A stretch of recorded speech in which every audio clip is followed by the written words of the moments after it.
Fala galera, esse é o Geolove, o canal para quem deseja aprender mais sobre o mundo em que vivemos. E o assunto dessa aula é o relevo do Brasil. Vocês sabem quais são as formas do relevo que predominam no território brasileiro? Não? Então fique aí e assista o episódio.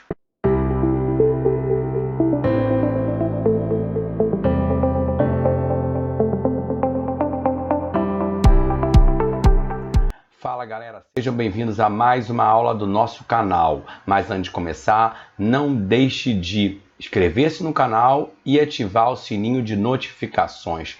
O tema dessa aula será geomorfologia e o tópico será o relevo brasileiro. Vamos conhecer as formas do relevo do nosso país. Mas antes de falar especificamente sobre o relevo do nosso país, vamos falar sobre algumas características gerais do nosso relevo. Entre as características mais importantes do relevo brasileiro estão que as rochas são muito antigas e, por isso, muito desgastadas pelo processo erosivo. E essa característica de rochas antigas e desgastadas dão uma outra característica, uma consequência e característica para o nosso relevo que não existe no nosso país áreas de grandes altitudes. Só 3% das áreas do nosso país, do nosso território, tem mais de 900 metros de altitude. Então, essa é uma outra característica importante. Na verdade, essas duas características estão completamente interrelacionadas. Essa idade das rochas, esse desgaste pelo processo erosivo, causaram, então, a diminuição da altitude. Por isso, nós temos poucas áreas com altitudes elevadas no nosso país. No Brasil, então, o pico da neblina, com 2.995 metros, é o mais alto do país. O Brasil tem poucas áreas com mais de 2.000 metros. Tá? Alguns picos, como o Pico das Agulhas Negras, Pico da Bandeira, são picos que têm mais de 2.000 metros, mas não existem muitas áreas no Brasil, muitos cumes montanhosos, muitos picos com mais de 2.000 metros.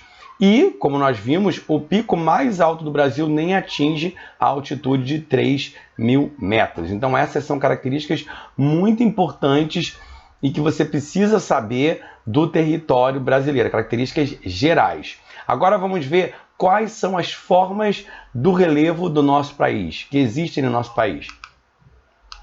Os planaltos, as planícies e as depressões. Essas são as formas de relevo mais importantes, as gerais que existem no nosso território. Se você quiser saber sobre cada uma dessas formas, você assiste então a nossa aula sobre tipos de relevo. E aí você vai entender cada uma dessas formas que existem no território brasileiro. Existe uma forma do relevo que não tem no Brasil, que são as montanhas. Nós não estamos falando que no Brasil não tem nenhum morro, nenhuma área elevada, um cume, um pico, existem. Mas as montanhas, como forma do relevo originada de choque de placas tectônicas, áreas muito elevadas, com mais de 3.000 metros de altitude, não existem no território brasileiro. Não existe no nosso país. E por isso não existem, então, montanhas, de acordo com essa definição de montanhas, não existem montanhas no território do Brasil. Agora nós vamos ver um mapa mostrando a localização dessas formas do relevo no território brasileiro. Essa classificação foi criada pelo geógrafo Jurandir Ross na década de 90. É uma classificação que foi baseada na obra do geógrafo Aziz Absaber, que tinha criado uma classificação anteriormente baseada nos processos de erosão e de deposição, e também no projeto Radam Brasil, que foram imagens feitas do território brasileiro e que possibilitaram você ter uma noção mais exata das formas do relevo brasileiro a partir dessas imagens. Essa classificação, então, divide o território brasileiro em 28 unidades de relevo, e essa classificação ela foi baseada em 3 critérios. No processo de formação do relevo, a forma como o relevo foi formado, o nível altimétrico, quer dizer, a altitude, e também a estrutura geológica do terreno.